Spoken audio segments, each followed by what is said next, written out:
Okay guys, we finished installation and this is the final product. You can barely see the wires, just the ones on the top for the GPS and the rear camera, but I try to do my best to hide them, and this is how it works. Let me see.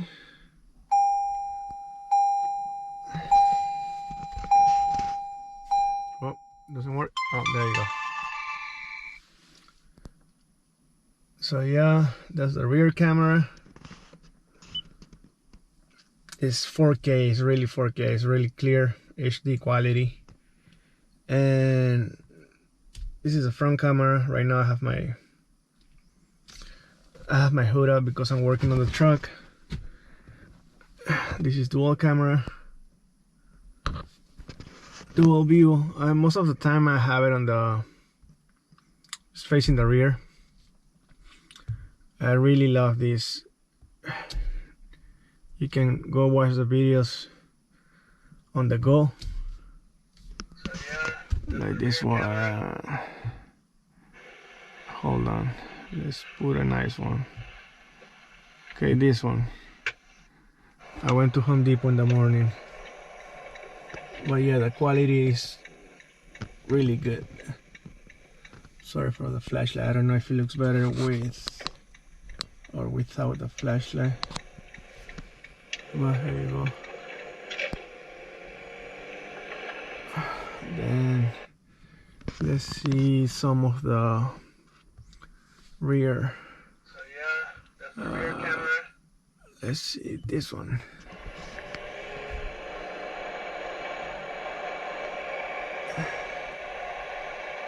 It also has parking monitor. You go to this album, I guess, when the truck is off, it'll record whatever motion the truck gets while the vehicle's off. Like this one of what is it, 1 in the morning. And it doesn't kill your battery. This one. No.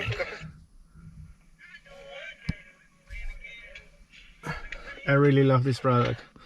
Probably gonna get the bracket on the future.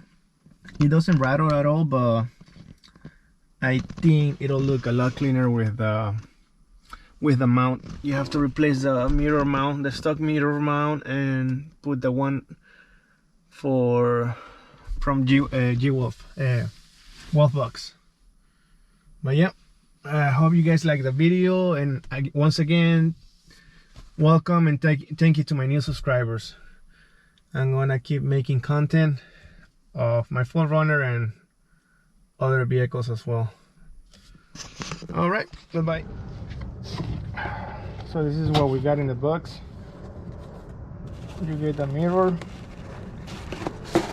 We're not gonna use this right now because we're running the wires first, but this is the mirror that, and we're looking for this is the GPS, the power for you to use with the socket, and the rear view camera. This is the one we're using right now. Okay, halalo. Right now we're running the wires to the front of the vehicle through behind the molly panel all the way to the front. Keep going. Wait. We didn't have to remove the molly panels. We just popped the panels on the side and made sure that the wire was laying under the clips. So now we're gonna run this through all the way back to the front. We're gonna remove the spoiler to be able to run the wires from here to the outside of the truck. Yeah. Okay, we removed the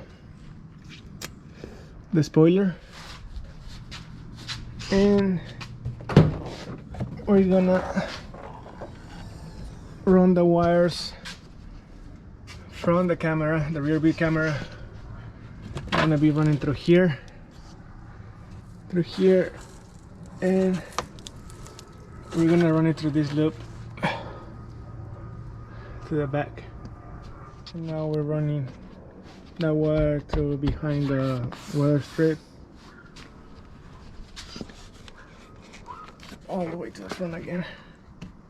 Just make sure you run the wires behind the airbags.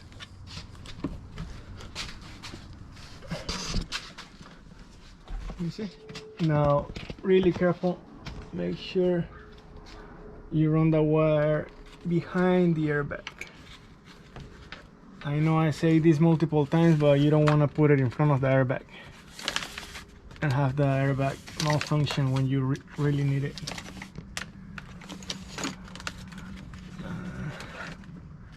See, now we run it behind the wire harness airbag again, all the way to the front.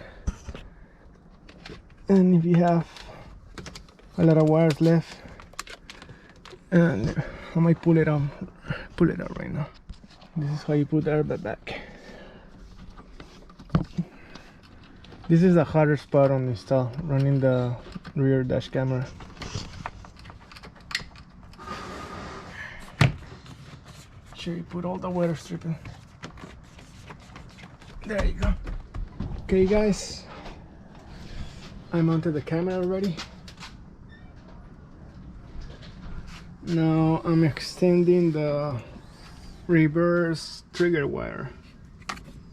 That one it came in the kit was too short, so I'm extending it before I close everything up here in the trunk. But yeah, this is how it came out.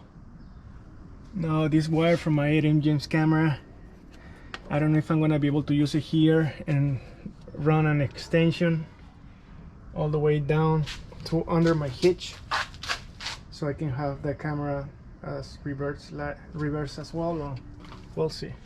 Okay guys, we already ran the wires. We got the one in the rear, we got the power.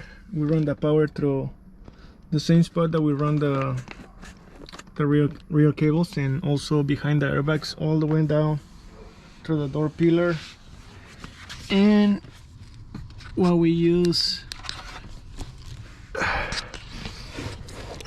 this is for a 4runner, so there was a open spot on the fuse box, and I used that one for constant power, so the camera can be monitoring when it's parked. And I tapped the ignition to my radio, so I'm using my radio ignition. Not the radio from the car. My Midland radio, it was connected to ignition, so I'm running those to one of the fuses. Hopefully it works. Now we just have to run the GPS and connect the camera.